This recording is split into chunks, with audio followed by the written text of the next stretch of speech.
Welcome to daily current affairs 365। आज के video में हम लोग न्यूज़ कवर करेंगे। DRDO, defence research and development organisation और स्ट्रेटेजिक फोर्स कमांड दोनों ने टेस्ट किया है अग्नि प्राइम मिसाइल को। इस टेस्ट की सबसे बड़ी खासियत क्या है? इसको रेलवे से लॉन्च किया गया है, यानी कि अब ये मिसाइल एक चलती हुई ट्रेन से लॉन्च किया जा सकता है। फिर जो भारत के चीफ ऑफ डिफेंस स्टाफ हैं अनिल चौहान साहब, उनके टेन्योर को भारत सरकार ने 30 मई 2026 तक बढ़ा दिया है। ठीक है। वर्ल्ड मैरीटाइम डे ये मनाया जाता है हर सितंबर मंथ के लास्ट थर्सडे को। तो इस बार वो 25 सितंबर पड़ रहा है, तो 25 सितंबर को इस बार मनाया गया था वर्ल्ड मैरीटाइम डे। फिर हरियाणा के सीएम नायब सिंह सैनी ने लॉन्च किया है दीनदयाल लाडो लक्ष्मी योजना। क्यों? क्योंकि 25 सितंबर बर्थडे है आपका दीनदयाल उपाध्याय जी का, जो बीजेपी के आइडियोलॉग माने जाते हैं। इंडिया का पहला सेंट्रल टिश्यू बैंक दिल्ली के मौलाना आज़ाद हॉस्पिटल में सेटअप किया गया है।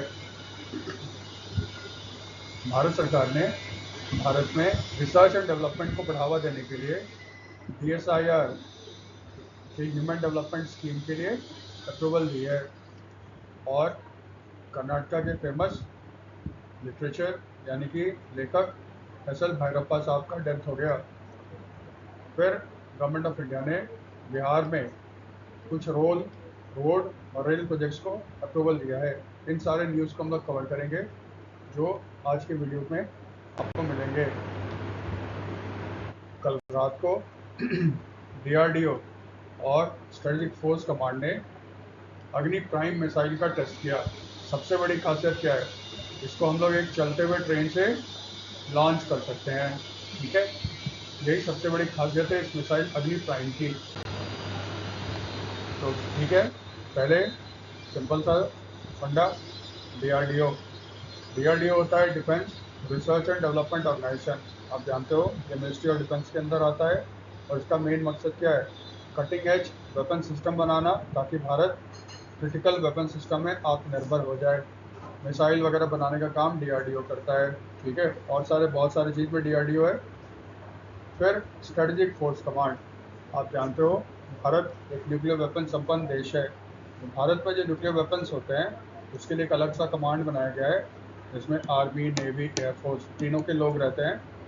तो जो अलग से न्यूक्लियर वेपन को संभालेगा, उसके लिए जो फोर्स कमांड बना है उसका नाम है स्ट्रेटेजिक फोर्स कमांड। इसका मतलब अग्नि प्राइम मिसाइल जो होगा वो आपका एक न्यूक्लियर केपेबल मिसाइल होगा, यानी कि ये न्यूक्लियर वॉरहेड ले आ सकता है।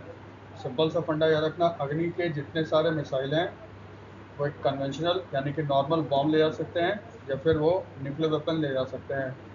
इसका टेस्ट किया गया। ठीक है, जब भी मिसाइल का टेस्ट होता है हमारे एग्जाम्स के 4 महीने 5 महीने आते हैं, हमें उसको याद करना पड़ता है।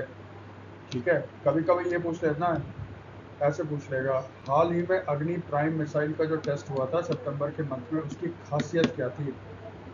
ठीक है, ऐसे करके भी पूछते हैं। इसकी खासियत क्या थी? इसको टेस्ट किया गया था rail based mobile launcher. Mobile का मतलब जैसे मिसाइल लॉन्च करते हैं तो एक जगह फिक्स करते हैं फिर फायर करते हैं।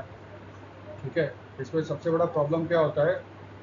आज लोगों के रडार्स इतने ज़्यादा केपेबल हैं कि वो तुरंत पता कर लेता है कि कहाँ से इसको छोड़ा गया है, और फिर इस पर अटैक करते हैं और साइट को डिस्ट्रॉय कर देते हैं। जैसे इसराइल ने किया था ईरान का। ईरान के जितने भी मिसाइल थे, लॉन्चर थे, फिक्स थे। इसराइल को पता चला, उसने मिसाइल लॉन्चर ही उड़ा दिया। अगर मिसाइल लॉन्चर आपका उड़ जाएगा तो फिर आपके पास हज़ारों मिसाइल क्यों ना पड़े हो, आप उसको छोड़ नहीं सकते। इसीलिए अधिकतर देश क्या करते हैं, वो मोबाइल करते हैं। मोबाइल का मतलब होता है ना, उसके एक जगह से दूसरी जगह ले सकते हैं, यानी कि फायर किया और दुश्मन पता करे उससे पहले आप उस जगह से चले जाओ, ताकि अगर दुश्मन अटैक भी वहाँ पे करता है तो उसको कोई मिलेगा नहीं। ये कैसे ले आ सकते हो? या तो रोड से, या फिर ले आ सकते हो आप रेल से। जैसे भारत पाकिस्तान का वॉर जब हुआ था, आपने सुना था S-400। S-400 जो यूनिट है ना, ये भी आपका मोबाइल है, यानी कि रोड से इसको एक जगह से दूसरी जगह लिया जा सकता है। इसीलिए पाकिस्तान को लगता था हमने डिस्ट्रॉय कर दिया, जबकि वहाँ पे वो जगह पे होता ही नहीं था।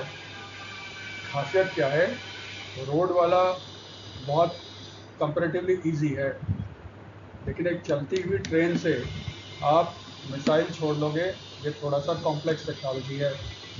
इसको भारत में डीआरडीओ और एसएफसी ने मिल के छोड़ा, रेल, चलती हुई रेल से, इसलिए इसका एक सिग्निफिकेंस है।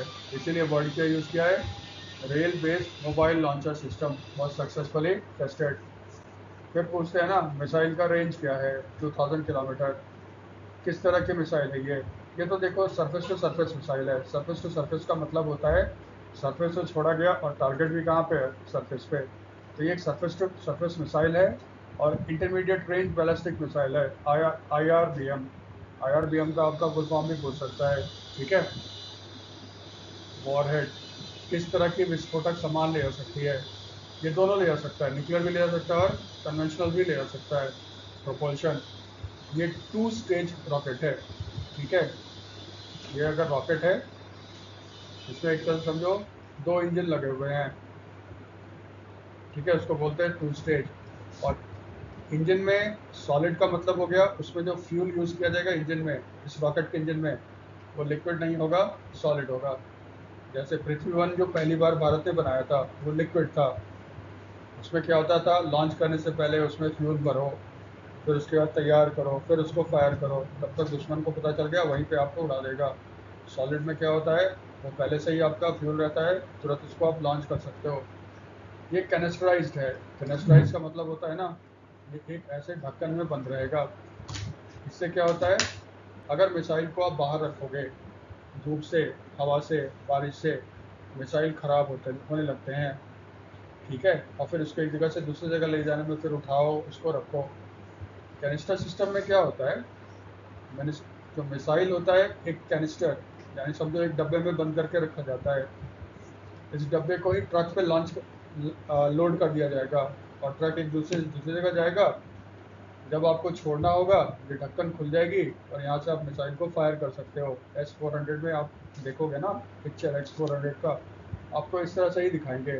S-400 क्या है, वो कैनिस्टराइज मिसाइल्स को यूज़ करता है। ये ज़्यादा कॉस्ट इफिशिएंट होते हैं और एक जगह से दूसरी जगह ले जाने में बहुत आसान होते हैं, ठीक है। इसी का मतलब होता है कैनिस्टराइज्ड। और ये क्या है, 2 स्टेज सॉलिड प्रोपल्शन रॉकेट या मिसाइल है, ठीक है।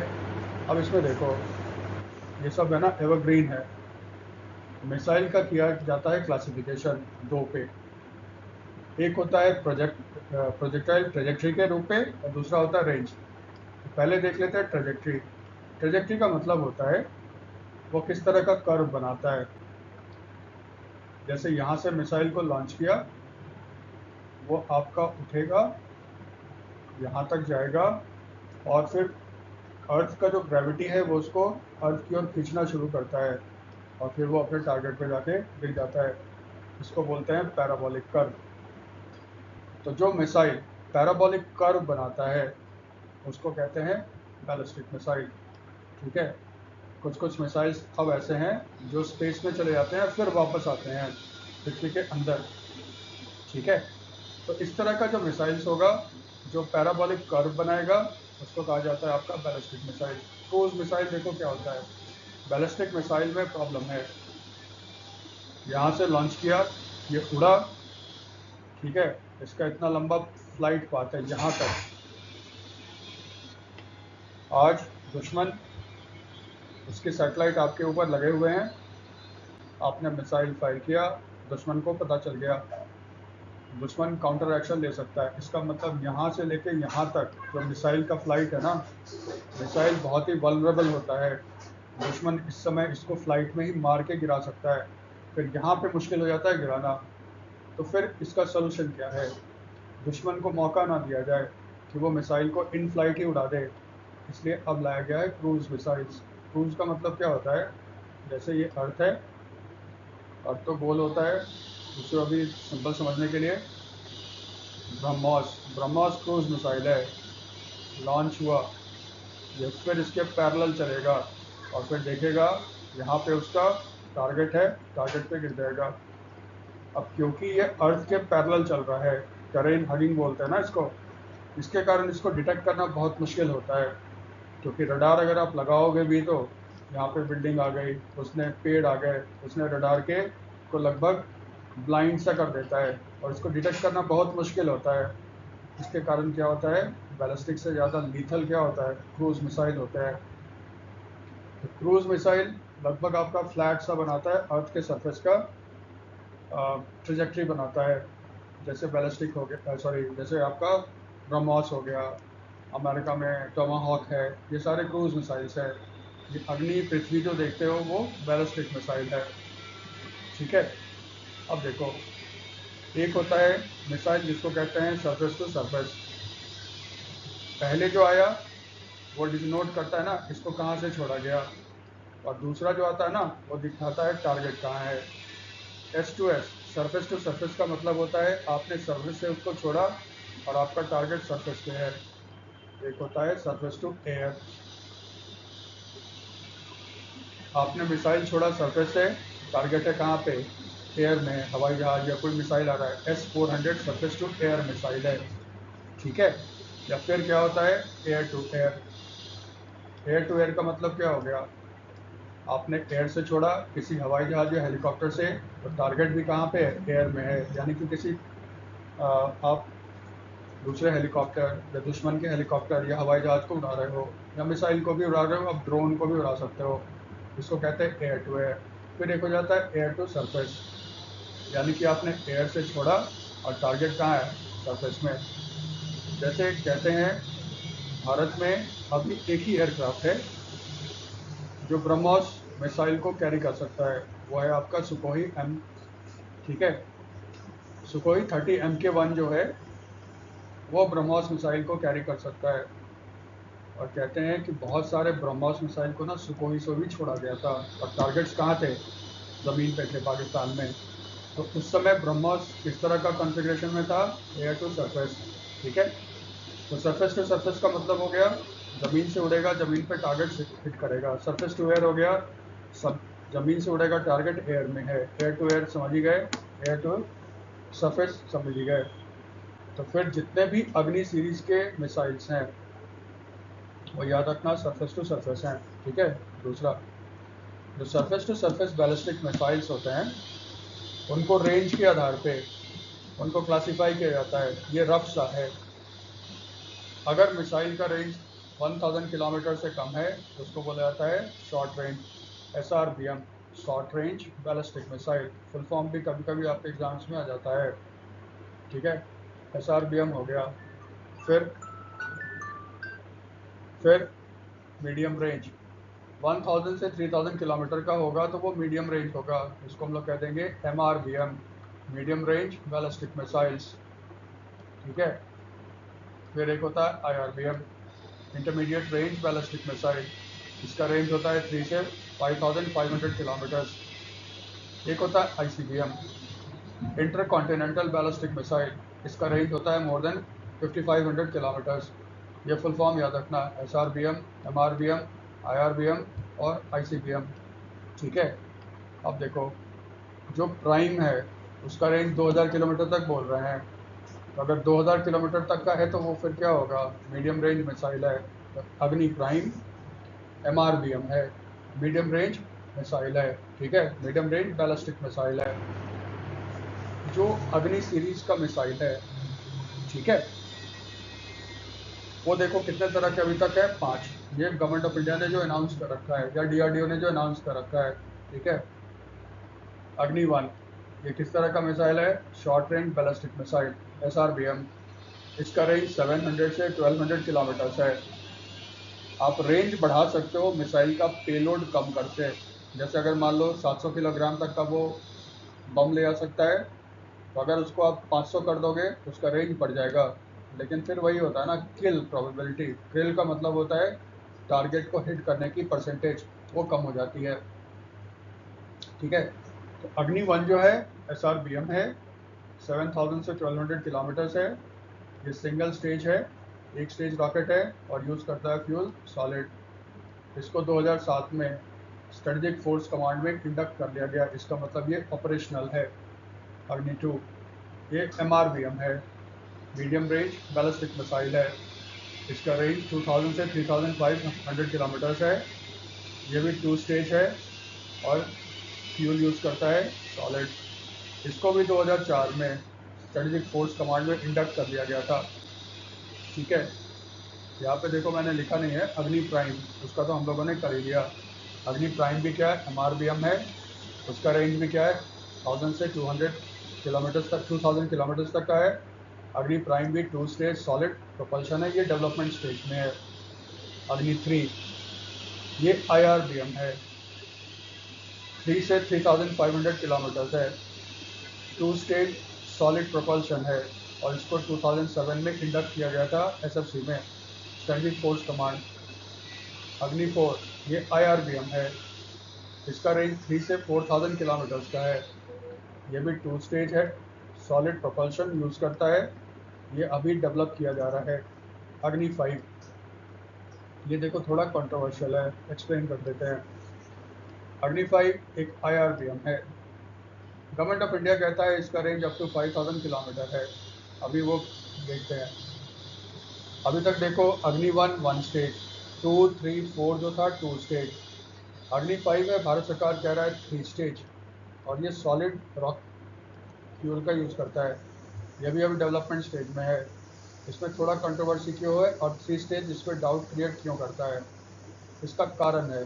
ठीक है, जो अग्नि 5 है, पहले गवर्नमेंट ऑफ इंडिया ने कहा था इसका रेंज जो है 5 से 8000, कुछ कहते हैं 10,000 किलोमीटर है। इसका मतलब अग्नि 5 एक ICBM हो गया। लेकिन गवर्नमेंट ऑफ इंडिया उसको अभी ICBM नहीं कहना चाहता, क्योंकि अब वो सीधा अगर ICBM होगा तब तो वो US को हिट करेगा। अमेरिका में और ज़्यादा चिंता होने लगेगी। अभी भी अमेरिका के साथ संबंध उतने अच्छे हैं नहीं, इसीलिए गवर्नमेंट ने इसको थोड़ा सा कह लो ढक दिया। लेकिन जानने वाले जानते हैं ये गवर्नमेंट ऑफ इंडिया का ICBM है। लेकिन क्योंकि हम लोग एग्ज़ाम देते हैं तो जो गवर्नमेंट कहेगा वही मानेंगे। तो गवर्नमेंट के हिसाब से अग्नि 5 IRBM है, तो हम लोग IRBM पे ही टिक मारेंगे। रेंज कह रहा है 5000 किलोमीटर तक है, तो 5000 पे ही टिक मारेंगे। ये 3 स्टेज है, डेवलपमेंट स्टेज में है। ठीक है, अभी देखो अग्नि 5 का टेस्ट किया था शायद 25 अगस्त 2025 को। DRDO ने इसका टेस्ट किया था अंडर मिशन दिव्यास्त्र। दिव्यास्त्र एक नया कैटेगरी का वेपन सिस्टम डेवलप किया जा रहा है भारत में, जो बहुत ही लीथल होगा। ठीक है, अग्नि 5 का जो टेस्ट किया था उसमें गवर्नमेंट ने कहा था अप टू 5000 किलोमीटर, और गवर्नमेंट ने खुद कहा है ये एक IRBM है। तो जब गवर्नमेंट खुद कह रहा है कि ये IRBM है, तो फिर हम और आप कौन होते हैं उसको ICBM बोलने वाले। ठीक है, ये IRBM है, याद रखना। सबसे बड़ी खासियत क्या था अग्नि 5 की, इसके पास MIRV multiple independently targetable re entry vehicle है। ठीक है, MIRV का मतलब होता है ये रॉकेट थोड़ा एक सिंगल वॉरहेड नहीं होगा, इसमें आपके 3 से 4 वॉरहेड हो सकते हैं। ठीक है, तो इससे क्या होता है, ये जब आपका आएगा हवा में जाएगा, स्पेस से सॉरी बाहर निकलेगा, फिर स्पेस से जब ये री एंट्री करेगा, बैलिस्टिक मिसाइल है ना, री एंट्री करेगा। पहले क्या होता था, एक ही वॉरहेड होता था, इसका मतलब एक ही टारगेट को मार सकते हो। लेकिन इसमें क्या होगा, इसके पास 3-4 वॉरहेड्स हैं, इसका मतलब ये 3-4 ठिकाने पे आपका गिर सकता है। दुश्मन के 4 ठिकाने को ये एक साथ एक मिसाइल 4 ठिकाने को टारगेट कर सकता है। इस तरह के जो मिसाइल्स हैं बहुत कम देशों के पास हैं। भारत ने इसका सक्सेसफुली टेस्ट किया है। इसी को हम लोग कहते हैं MIRV, multiple independently targetable re entry vehicle है। अग्नि 5 की यही खासियत थी। जैसे प्राइम की खासियत क्या है, इसको पहली बार रेल से छोड़ा गया, चलती हुई रेल से छोड़ा गया। अग्नि 5 का टेस्ट जो हुआ था अगस्त में, उसकी खासियत क्या थी, इसके MIRV सिस्टम को टेस्ट किया गया, जो गवर्नमेंट कहता है बहुत ही सक्सेसफुल था। हम लोग बार बार शब्द इस्तेमाल कर रहे हैं स्ट्रेटेजिक फोर्स कमांड का। स्ट्रेटेजिक फोर्स कमांड क्या है, इसको 2003 में इस्टेब्लिश किया गया था। स्ट्रेटेजिक फोर्स कमांड को स्ट्रेटेजिक न्यूक्लियर कमांड भी कहा जाता है, जो पार्ट है न्यूक्लियर कमांड अथॉरिटी। भारत में सर्वोच्च न्यूक्लियर जितने भी भारत के न्यूक्लियर एसेट्स हैं, एसेट्स मतलब बॉम्ब, मिसाइल वगैरह, वो सब के सब आते हैं न्यूक्लियर कमांड अथॉरिटी के अंदर। न्यूक्लियर कमांड अथॉरिटी का हेड होते हैं प्राइम मिनिस्टर। इसका मतलब एटम बम चलाने का जो बटन होगा वो प्राइम मिनिस्टर के पास होता है। ठीक है। और जितने भी, इसका मतलब यही है, सारे वेपन सिस्टम जो न्यूक्लियर वेपन सिस्टम है वो न्यूक्लियर कमांड अथॉरिटी के अंदर आते हैं। ये ट्राई सर्विस कमांड है। ट्राई सर्विस कमांड का मतलब आर्मी, नेवी, एयरफोर्स तीनों के लोग होते हैं। ये रिपोर्ट करता है किसको? सीडीएस को, चीफ ऑफ डिफेंस स्टाफ को। और पहला चीफ जो थे स्ट्रेटेजिक फोर्स कमांड के, वो थे एयर मार्शल टीएम अस्थाना। ये होता है आपका स्ट्रेटेजिक फोर्स कमांड। ठीक है। अब देखो सीडीएस की बात आ गई। अभी फिलहाल सीडीएस कौन है? Anil Chauhan. Government of India ने कल नोटिफिकेशन निकाला और उसने कहा आपका टेन्योर हम 30 मई 2026 तक बढ़ा रहे हैं। कारण भी है इसका, तो पहले थोड़ा सा न्यूज़ देख लें। Chief of defence staff CDS Anil Chauhan, tenure has been extended till 30 मई 2026। 30 मई 2026 तक अनिल चौहान साहब का टेन्योर एक्सटेंड कर दिया गया है। इनको अपॉइंट किया गया था 2022 में, जब एक हेलीकॉप्टर क्रैश में जो भारत के पहले सीडीएस थे जनरल विपिन रावत, उनका डेथ हो गया था। 2021 में हुआ था विपिन रावत का डेथ। उसके लगभग 8-9 महीने के बाद गवर्नमेंट ने अनिल चौहान साहब को सीडीएस बना दिया। ठीक है। ये आर्मी के थे, लेफ्टिनेंट जनरल पद से रिटायर्ड हुए थे, उसके बाद गवर्नमेंट ने इनको सीडीएस बना दिया। भारत में जो भी सीडीएस होता है वो सेक्रेटरी होता है the department of military affairs. इसका मतलब इनका जो पोस्ट है ना, वो सेक्रेटरी का पोस्ट है। जैसे डीआरडीओ, डीआरडीओ का जो भी पोस्ट होता है, जो उसका हेड होता है चेयरमैन, जैसे अभी समीर कामत है ना, वो भारत सरकार में सेक्रेटरी का भी पोस्ट होल्ड करते हैं। यानी कि प्रोटोकॉल में सेक्रेटरी वाला उनको प्रोटोकॉल मिलेगा। ठीक है। अब देखो चीफ ऑफ डिफेंस स्टाफ है क्या। याद रखना, करगिल का वॉर जब हुआ था उसको रिव्यू करने के लिए करगिल रिव्यू कमेटी सेटअप किया था वाजपेयी गवर्नमेंट ने। उसके चेयरमैन थे डॉक्टर के सुब्रमण्यम। बहुत सारा उन्होंने दिया, धीरे धीरे वो सारे इम्प्लीमेंट भी हो रहे हैं। सुब्रमण्यम कमेटी ने एक रिकमेंडेशन ये दिया था कि भारत में आपका एक इंटीग्रेटेड कमांड होना चाहिए। इंटीग्रेटेड का मतलब होता है ना, आर्मी, नेवी, एयरफोर्स, सभी देखो अलग अलग हैं, सबका अलग अलग कमांड है। तो जब वॉर होता है तो तीनों के बीच में कोऑर्डिनेशन, इंटीग्रेशन में मुश्किल हो जाती है। जबकि आज का जो वॉर है वो आप ये नहीं कह सकते सिर्फ आर्मी लड़ रही है, नहीं, सब मिलके लड़ते हैं। उसने कहा भारत में एक बनना चाहिए, इंटीग्रेटेड कमांड होना चाहिए।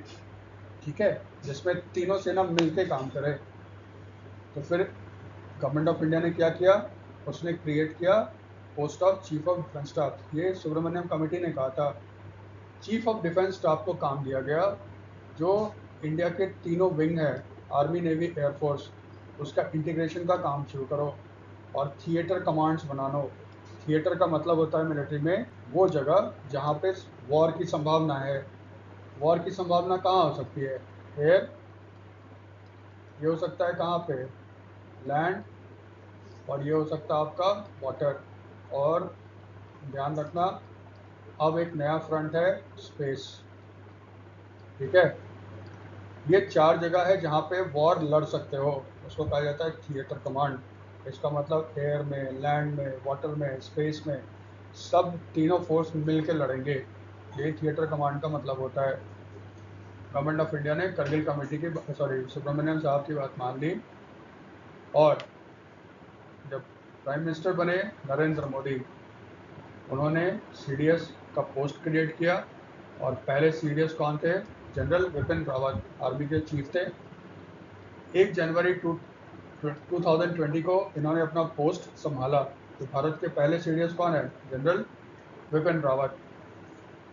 जो सीडीएस होता है वो 4 स्टार जनरल होता है। जैसे आर्मी, नेवी, एयरफोर्स का जो चीफ होता है उनके 4 स्टार होते हैं। सीडीएस उनसे बड़ा नहीं है। ठीक है। सीडीएस उन्हीं के समकक्ष है, इसलिए इसको भी 4 स्टार दिया गया है। CDS का मेन काम ये है, आप सब में कोऑर्डिनेशन का काम करो, ठीक है। चलो, CDS का appointment of course government of India करेगा, तो फिर उसका टाइम पीरियड क्या रहेगा? रूल कहता है वो रिटायर हो जाएंगे 65 ईयर्स, यानी 65 ईयर्स के बाद तो रिटायर होना ही होना है। लेकिन उसके अगर 65 ईयर्स के नहीं है तो गवर्नमेंट ऑफ इंडिया उनको कहेगा कि आप कितने दिन के लिए CDS बनोगे, ठीक है। तो इसलिए गवर्नमेंट ऑफ इंडिया ने अनिल चौहान को कहा आप इतने दिन के लिए CDS हो, हम आपको फिर एक्सटेंड करके 2026 तक कर रहे हैं। लेकिन इनका रिटायरमेंट एज कितना होता है? 65 ईयर्स। और रिटायरमेंट के बाद ये गवर्नमेंट ऑफ इंडिया के किसी भी ऑफिस को धारण नहीं कर सकते, ठीक है। तो ये कहानी है आपका चीफ ऑफ डिफेंस स्टाफ का। फिर डेज भी हमें पढ़ना पड़ता है। वर्ल्ड मैरीटाइम डे सितंबर मंथ का जो लास्ट थर्सडे होगा उस दिन मनाया जाता है वर्ल्ड मैरीटाइम डे। तो 2025 में सितंबर मंथ का जो लास्ट थर्सडे है आज है, और 25 सितंबर को पड़ रहा है। इसलिए वर्ल्ड मैरीटाइम डे किस दिन मनाया गया? 25 सितंबर 2025 को।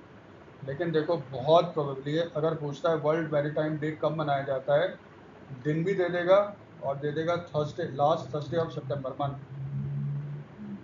अब 25 सितंबर तो कभी नहीं देगा, 24 सितंबर 2025 कर सकता है। हमें टिक मारना है किस पे? Last Thursday of the month of सितंबर, ठीक है। इसका मेन मकसद क्या है? शिपिंग लाइन की सेफ्टी है, मैरीटाइम सिक्योरिटी वगैरह वगैरह के बारे में लोगों को जागरूक करना। फिर हम क्या याद करते हैं? थीम 2025 का जो थीम है IMO का, इंटरनेशनल मैरीटाइम ऑर्गेनाइजेशन का, वो कहता है our ocean, our obligation, our opportunity. Our ocean, our obligation, our opportunity. एक चीज़ ध्यान रखना, जो वर्ल्ड मैरीटाइम डे है और जो नेशनल मैरीटाइम डे है दोनों में अंतर है। वर्ल्ड मैरीटाइम डे मनाया जाता है last Thursday of the September month, लेकिन भारत में नेशनल मैरीटाइम डे मनाया जाता है 5 अप्रैल को। थोड़ा सा इसको ध्यान रखिएगा, दोनों अलग अलग है। और अब तो गुजर चुका वो 5 अप्रैल 2025 को जो नेशनल मैरीटाइम डे मनाया गया था, उसका थीम था prosperous seas, developed India and youth for blue economy and green growth, ठीक है। Blue economy and green growth, ये थीम था आपका नेशनल मैरीटाइम डे का। फिर आज 25 तारीख है। हरियाणा के CM नायब सिंह सैनी, इन्होंने लॉन्च किया है दीनदयाल लाडो लक्ष्मी योजना, ठीक है। देखो आज क्यों लॉन्च किया जा रहा है? क्योंकि आज बर्थ एनिवर्सरी है दीनदयाल उपाध्याय जी का, जो RSS के लीडर भी थे, जनसंघ के संस्थापक में से एक थे। और आप कह सकते, सॉरी जनसंघ नहीं, हाँ जनसंघ के वन ऑफ द संस्थापक थे, और BJP के आइडियोलॉग हैं, यानी कि कह लियो BJP उनके विचारधारा से बहुत ही प्रभावित है। इसीलिए देखो BJP गवर्नमेंट बहुत सारा स्कीम जो है ना दीनदयाल उपाध्याय के नाम से रहता है ना, Deendayal Upadhyaya national rural livelihood mission, ठीक है। इनका जन्मदिन है 25 सितंबर को, इसीलिए आज 25 सितंबर को, ठीक है।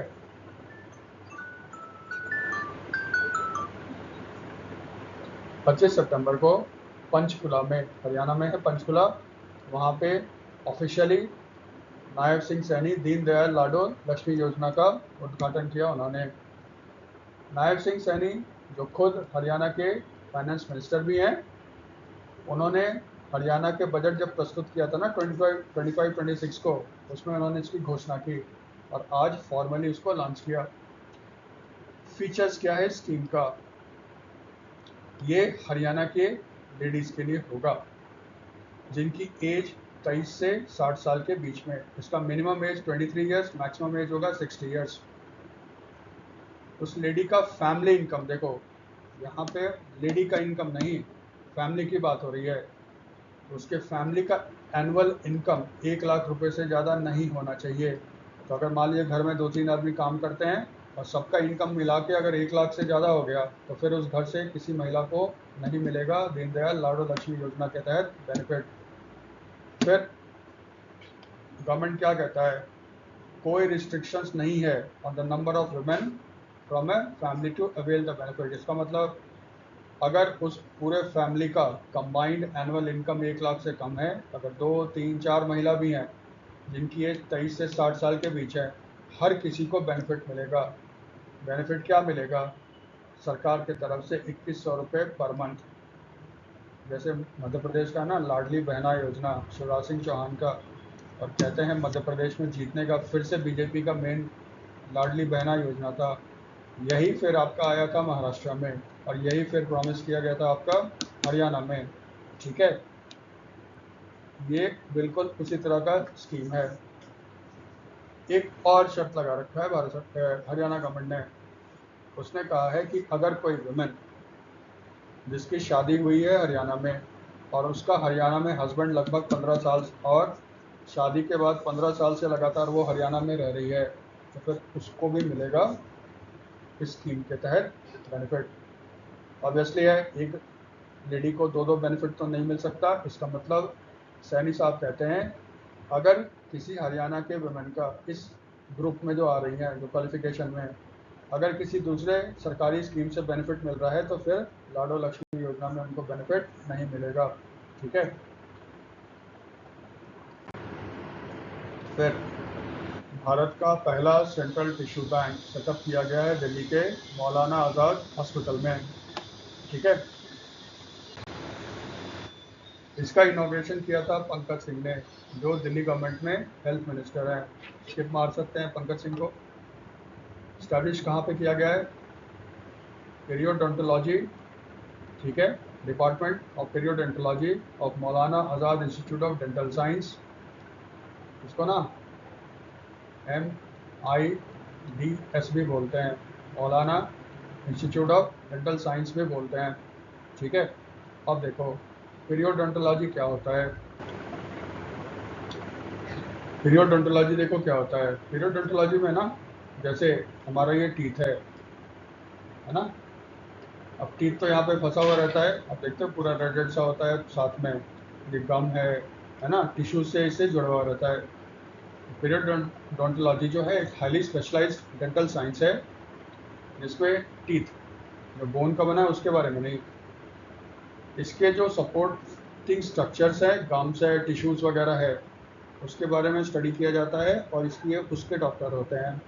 ठीक है, तो इस डिपार्टमेंट में आपका सेटअप किया गया है टिश्यू बैंक, क्योंकि ये टिश्यू के बारे में ही पढ़ाई होती है ना पीरियोडोंटोलॉजी में, इसलिए इसको यहीं पे सेटअप किया गया है। अब देखो सेंट्रल टिश्यू बैंक होता क्या है। जैसे हमारे शरीर का जो टिश्यूज़ होते हैं, जैसे स्किन हो गया, टेंडन्स हो गया, हार्ट वॉल्स हो गया, बोन वगैरह हो गए, ये जो है ना, जैसे ग्राफ्टिंग किया जाता है, किसी को ज़रूरत है इसके स्किन की, किसी को ज़रूरत है बोन्स के पार्ट की, ग्राफ्टिंग करना है, तो फिर आपको डोनर्स ढूंढना पड़ता है। तो जाओ, बहुत सारे प्राइवेट्स वाले हैं, बहुत महंगा दाम पे आपको वो देंगे। तो फिर मौलाना आज़ाद हॉस्पिटल में दिल्ली गवर्नमेंट ने क्या किया है, वहाँ पे एक बैंक बना दिया है। जिस आदमी का डेथ हो जाता है, और बहुत सारे आदमी कहते हैं ना डेथ के बाद मेरे टिश्यू, आप मेरे बॉडी को मैंने दान कर दिया, तो उस आदमी के टिश्यूज़ को हार्वेस्ट किया जाएगा। ठीक है, और उसको रखा जाएगा प्रिजर्व करके, ताकि जब भी किसी हॉस्पिटल में, दिल्ली के हॉस्पिटल में किसी को ज़रूरत है आपका ग्राफ्टिंग के लिए, टिश्यू, स्किन का, टेंडन का, टिश्यूज़ का, तो यहाँ से वो उसको सप्लाई किया जा सकता है। इससे क्या होगा, एक यहाँ पे सेफ होगा, सरकारी है तो खर्च बहुत ही कम होगा। ये भारत का पहला सेंट्रल टिश्यू बैंक है, इसीलिए इसको हम लोग याद कर रहे हैं। और सेटअप हुआ है कहाँ पे? दिल्ली के मौलाना आज़ाद हॉस्पिटल में। दिल्ली के मौलाना आज़ाद हॉस्पिटल में एक चीज़ और हुआ है। ठीक है, दूसरा चीज़ क्या हुआ है, जो यूनियन मिनिस्टर ऑफ स्टेट है, independent charge for science and technology, doctor Jitendra Singh, उन्होंने इनॉग्रेट किया है dental technology innovation hub Maulana Azad institute of dental science में, MIDS में। ठीक है, ये जो हब है ये प्रमोट करेगा इनोवेशन किसमें, डेंटल टेक्नोलॉजी में। तो ये हब जो है बना तो वहाँ पे है, लेकिन इसको सपोर्ट कौन कर रहा है, department of science and technology and ICMR, Indian council of medical research. इसका मतलब मौलाना आज़ाद इंस्टीट्यूट ऑफ डेंटल साइंस से दो न्यूज़ है, एक तो सेंट्रल टिश्यू बैंक जो भारत का पहला सेंट्रल टिश्यू बैंक है, और दूसरा आपका डेंटल टेक्नोलॉजी इनोवेशन हब भी कहाँ बना है, मौलाना इंस्टीट्यूट ऑफ डेंटल साइंस में। Next, union cabinet, government of India, उसने अप्रूव किया है DSIR। DSIR होता है department of scientific and industrial research. उसका एक स्कीम है, ठीक है। इसका मेन उद्देश्य क्या है, भारत में रिसर्च एंड डेवलपमेंट को बढ़ावा देना।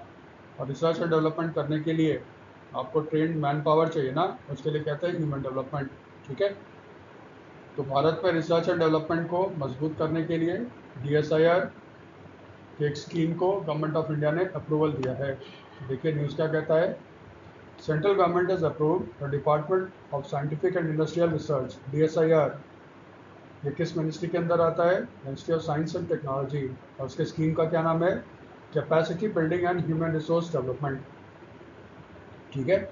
इसको अप्रूवल किया है। स्कीम जब भी पढ़ते हैं तो ड्यूरेशन पढ़ते हैं, इसका ड्यूरेशन क्या होगा, जो 15th फाइनेंस कमीशन का जो रिकमेंडेशन था, जो लागू हुआ था 2021-22 से लेकर 25-26 तक, इस टाइम पीरियड के लिए स्कीम आपका वैलिड रहेगा। स्कीम पे टोटल पैसे कितने एलोकेट किए गए हैं, 2277.40 करोड़ रुपीस, ठीक है। ये खर्च किए जाएंगे अगले 5 साल में। इसको इम्प्लीमेंट कौन करेगा, इसको इम्प्लीमेंट करेगा CSIR, council of scientific and industrial research. इसका मकसद क्या है, boost research and development in the field of STEM। STEM होता है science, technology, medical and mathematical science, ठीक है। यहाँ पे science, T stands for technology, E stands for engineering, और M यहाँ पे गवर्नमेंट ने नॉर्मली ना मैथमेटिकल साइंस देखोगे हर जगह, लेकिन गवर्नमेंट ने यह कहा है कि मेडिकल एंड मैथमेटिकल साइंस। अधिकतर जगह देखोगे तो STEM में आपका मेडिकल नहीं रहता है, मैथमेटिकल ही नॉर्मली रहता है।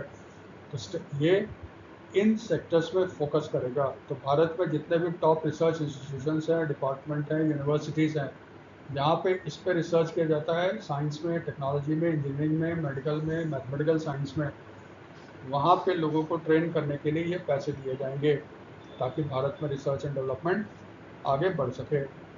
CSIR, इसकी स्थापना 1942 में की गई थी, इसका मतलब इंडिपेंडेंस से पहले ही हो गई थी। इसका मेन मकसद क्या है, भारत में रिसर्च एंड डेवलपमेंट। भारत की सबसे बड़ी रिसर्च एंड डेवलपमेंट संस्था जो है ना, वो CSIR है, ठीक है। ये ministry of science and technology के अंदर आता है, न्यू दिल्ली में इसका मेन हेडक्वार्टर है। इसके लैब पूरे हिंदुस्तान में फैले हुए हैं, और इसके डायरेक्टर जनरल पहली बार एक लेडी को बनाया गया है, N कलाई सेल्वी, ठीक है। नाला थम्बी कलाई सेल्वी, ये डायरेक्टर जनरल हैं अभी फ़िलहाल CSIR के, और ये CSIR की पहली फीमेल डायरेक्टर जनरल हैं, ठीक है। ये याद रखिएगा। हमारे काम के रिसेंटली CSR से रिलेटेड कौन कौन सा न्यूज़ है, एक इसी महीने CSIR का स्टार्टअप कॉन्क्लेव हुआ था लखनऊ उत्तर प्रदेश में। एग्ज़ाम के लिए रेलेवेंट है, थोड़ा पीछे चले जाएं। भारत का जो पहला नेशनल बायो बैंक, उसको इस्टेब्लिश किया गया है at the CSIR institute of genomics and integrative biology. ये उसका लैब है न्यू दिल्ली में, वहाँ पे भारत का पहला नेशनल बायो बैंक इस्टेब्लिश किया गया है। ये बैंक क्या करेगा, ये डेटा तैयार करेगा, ठीक है, किस पे, ताकि रिसर्च किया जा सके ऑन कार्डियो मेटाबॉलिक डिजीजेस। अब कार्डियो मेटाबॉलिक डिजीज क्या होता है, ये एक तरह का हेल्थ डिसऑर्डर है जिसमें मोटापा, obesity, type 2 diabetes, heart disease, liver disease, ठीक है, इस तरह के जो डिजीज़ होते हैं उसको जनरली कहा जाता है कार्डियो मेटाबॉलिक डिजीज़। अब देखो क्या होता है, जब भी आप डॉक्टर के पास जाओगे वो कहेगा आपको हार्ट डिजीज़ है, अच्छा चलो तो फिर वो डॉक्टर को कैसे पता चलेगा कि आपको क्या क्या बताए? डॉक्टर के पास भी इंफॉर्मेशन जो आता है वो रिसर्च से आता है।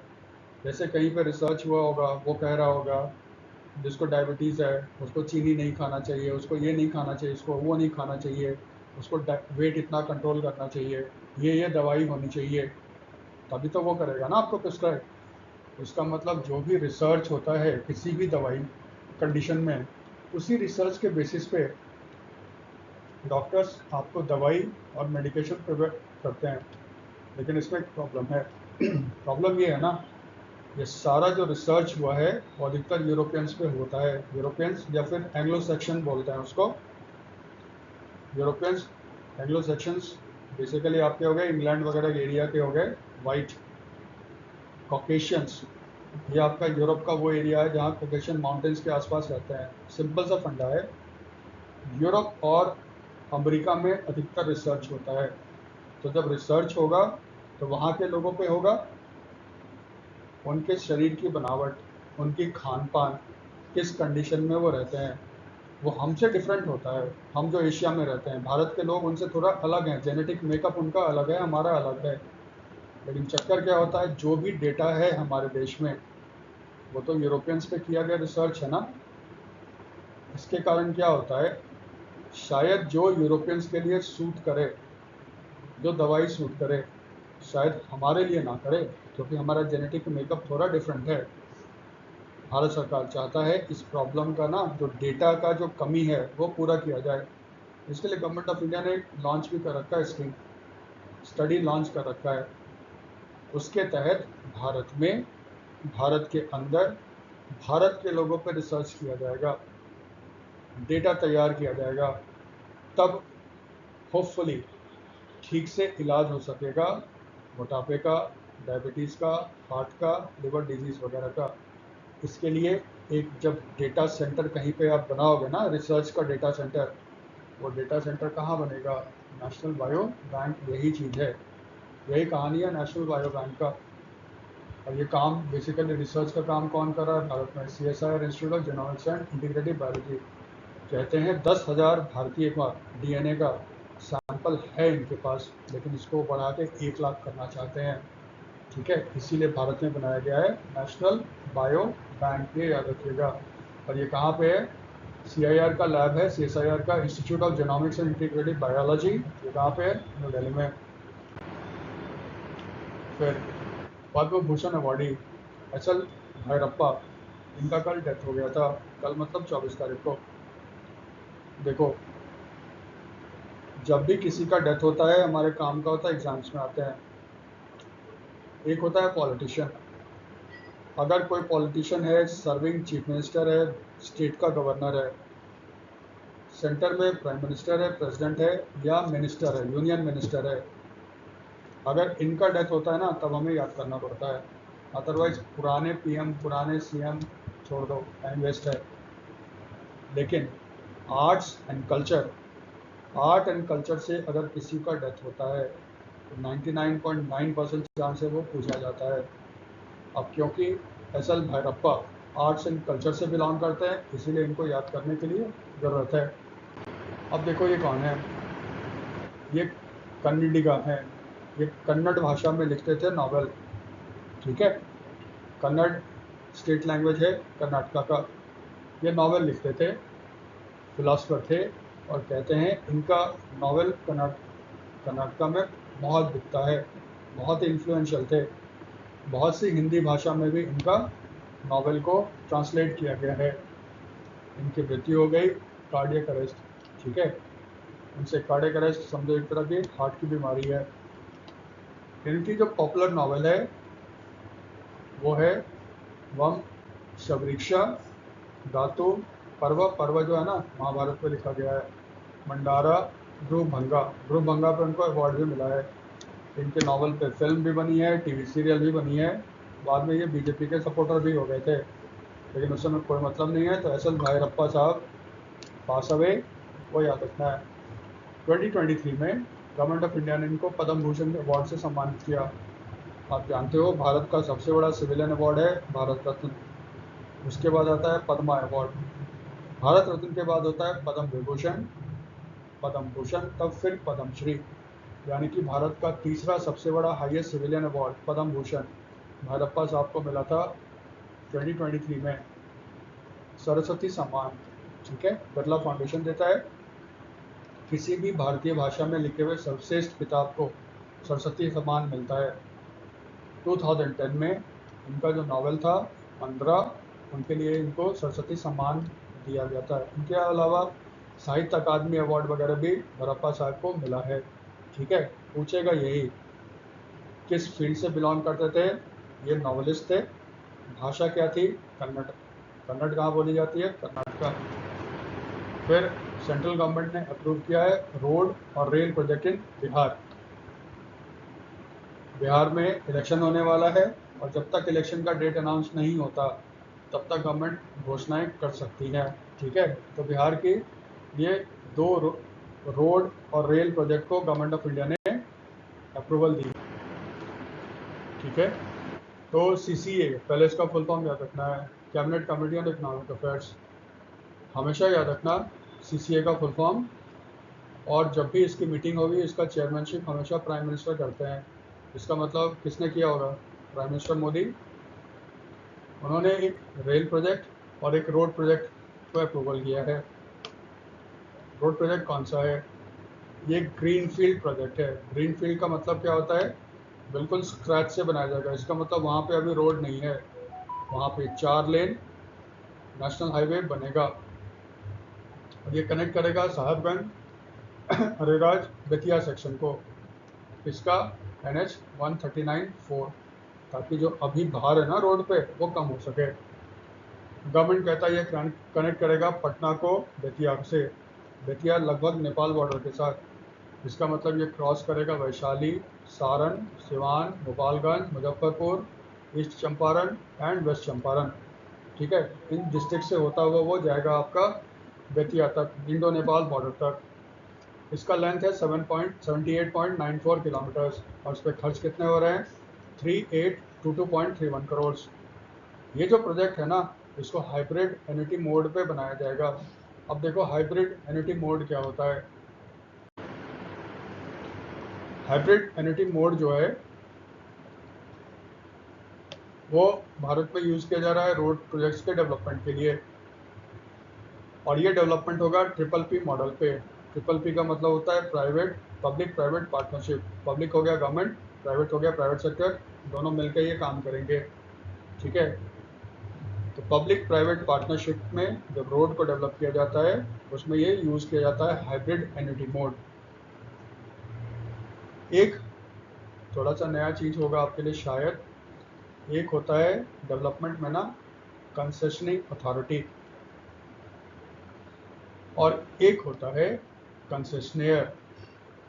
तो PPP में जब इंफ्रास्ट्रक्चर प्रोजेक्ट्स बनाए जाते हैं उसमें देखो 2 टर्म यूज़ करते हैं, कंसेशनिंग अथॉरिटी और एक होता है कंसेशनियर। कंसेशनिंग अथॉरिटी का मतलब हो गया गवर्नमेंट का वो अथॉरिटी जो उस प्रोजेक्ट को इम्प्लीमेंट करेगा। पब्लिक हो गया। फिर हमने प्राइवेट वर्ड भी यूज़ किया ना, इसका मतलब प्राइवेट सेक्टर उसको बनाएगा, मेंटेन करेगा, हो सकता है वो वापस दे देगा गवर्नमेंट को। जिस प्राइवेट सेक्टर को ये काम मिला है रोड वोड बनाने का उसको कंसेशनियर बोला जाता है। ठीक है, तो सरकारी अथॉरिटी को कंसेशनिंग अथॉरिटी और जो प्राइवेट वाले इसमें शामिल है उसको कंसेशनियर बोला जाता है। आप जानते हो भारत में नेशनल हाईवे जो भी डेवलप किया जाता है वो डेवलप किया जाता है national highway authority of India के द्वारा, जो ministry of highway and road transport के अंदर आते हैं, नितिन गडकरी। तो कंसेशनिंग अथॉरिटी यहाँ पे NHAI हो गया, national highway authority of India हो गया, और जिसको ठेका दिया जाएगा रोड बनाने के लिए उस प्राइवेट कंपनी को कहा जाएगा कंसेशनियर। ठीक है, तो हाइब्रिड एन्युटी मोड में क्या होता है, प्रोजेक्ट का जितना कॉस्ट होगा उसमें से 40% जो पैसा होगा वो आपका कंसेशनिंग अथॉरिटी यानी कि NHAI लगाएगा। बाकी का जो 60% होगा वो प्राइवेट सेक्टर लाएगा। उसमें कुछ इक्विटी पार्टिसिपेशन होता है, कुछ आपका डेब्ट लोन के द्वारा भी वो फंड कर सकता है। ये इसलिए लाया जाता है ताकि बहुत सारा रोड ऐसा होता है ना जो इकोनॉमिकली वाइबल नहीं होता, रिस्क बहुत ज़्यादा होता है। तो कम करने के लिए गवर्नमेंट कहता है चलो भाई 40% पैसा हम देते हैं, बाकी तुम लेकर आओ। तो जो प्राइवेट सेक्टर आएगा वो रोड को बनाएगा, ठीक है, फिर रोड का मेंटेनेंस करेगा, लेकिन जो खर्च हुआ वो कैसे उसको वसूल किया जाएगा? इसीलिए देखिए वसूल किया जाता है टोल, यानी कि आप रोड यूज़ कीजिएगा तो टोल आपको देना पड़ेगा, ठीक है। तो हाइब्रिड एन्युटी मोड में क्या होगा, 40% पैसा भारत सरकार या NHAI, 60% प्राइवेट वाले। रोड के उसका फिर एक टाइम पीरियड होता है, नॉर्मली 15 साल का होता है। 15 साल तक रोड का मेंटेनेंस का काम प्राइवेट वाले का होगा, लेकिन जो टोल कनेक्शन होगा वो NHAI करेगा। तो फिर प्राइवेट वाले को क्या फ़ायदा होगा?